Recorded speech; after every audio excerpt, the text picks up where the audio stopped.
Us. How are you this morning? Thank you. Morning, Asanda. I'm very good. Thanks for Great, asking. great.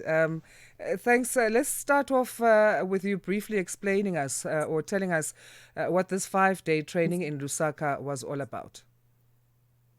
This is one of our regular offerings. We host these trainings regionally, and for 3 days we train CSO representatives, and for 2 days we train journalists on how to use Afrobarometer data and how to interpret data that they find in their research to make sure that they're reporting and that in the case of CSO representatives, their advocacy work is quoting accurate data, and that by the time they leave the training, they are more comfortable with interpreting data going forward.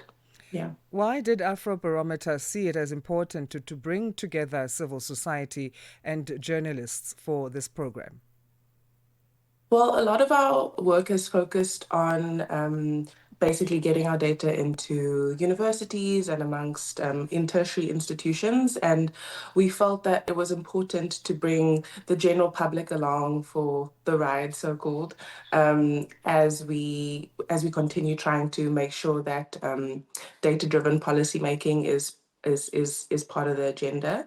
So ensuring that CSO representatives and journalists have the skills to interpret data would hopefully improve their advocacy and reporting going forward.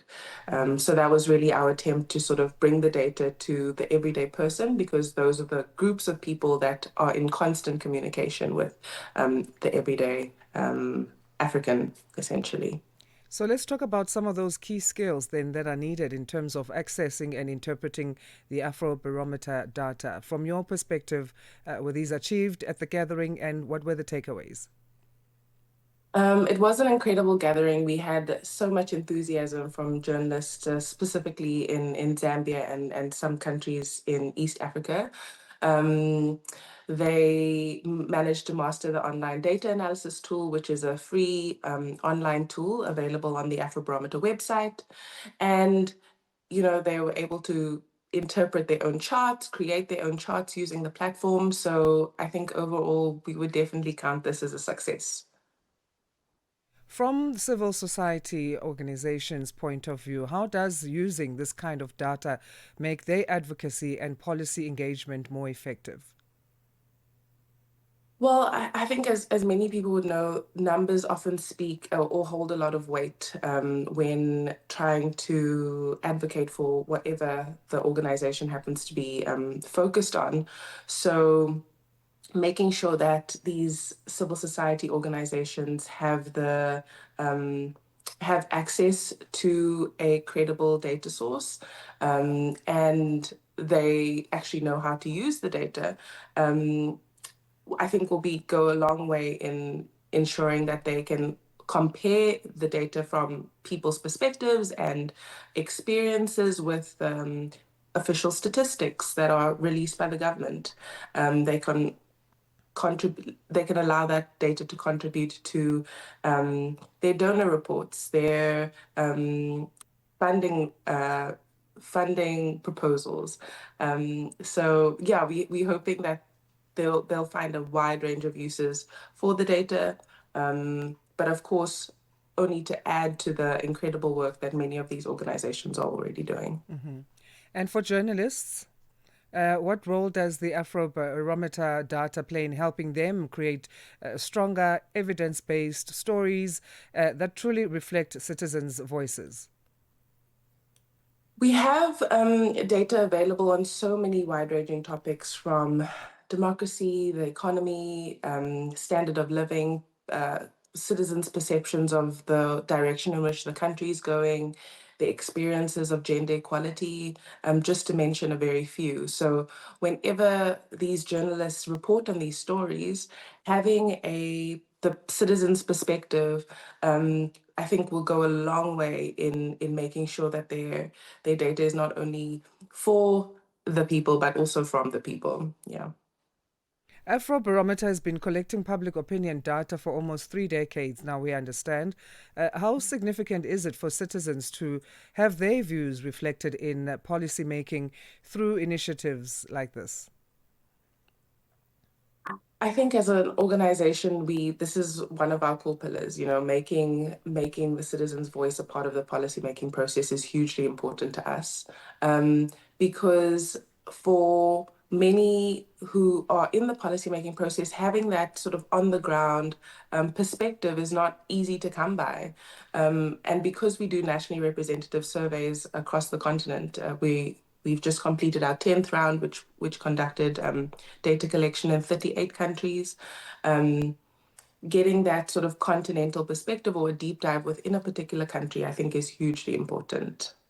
Do you find the response is amongst a particular group when it comes to the public opinion, or across the board, everybody wants to be involved?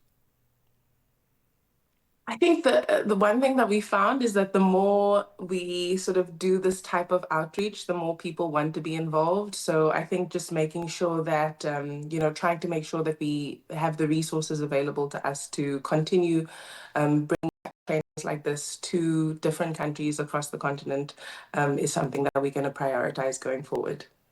For those who couldn't attend the training, how can they still access Afrobarometer's data and get the benefits from its resources? Oh, great question. Um, Feel free to visit the Afrobarometer website on www.afrobarometer.org. All of our publications, all of our data, including the online data analysis tool, is freely available on our website. So, yeah, we have numerous training resources. You can also check out our YouTube channel, Afrobarometer on YouTube. And as we continue doing more of these capacity building outreach events, those resources will also be shared online. So hopefully, for those of you who couldn't join in person, those resources will be available to you via our website. And then, of course, it's on to the next gathering. Is that information going to be available on that website as well? And Yes. where are you looking at hosting the next one? Yet to be confirmed, but we are wanting to service our Lusophone partners across the continent. So we're hoping to perhaps host a training in either Mozambique or Angola next, but TBC. Okay. Well, thank you Yeah. so much. I'm not sure if you've already traveled back from Zambia, but if you need to, do travel safely. And thanks again for your Thank you time, so much. Dominique. Thank you. Have a lovely morning. You Bye. too. Dominique Dryding is Afrobarometer's capacity building manager. And this is as Afrobarometer has wrapped up their 5-day gathering. It was a training held in Lusaka, Zambia.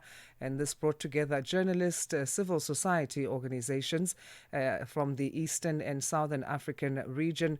The goal to equip participants with skills on how you use data to have better advocacy and more meaningful and impactful reporting. So you can go to their website and get in touch with that data that can help your own organization do things better. Africa Update on Channel Africa.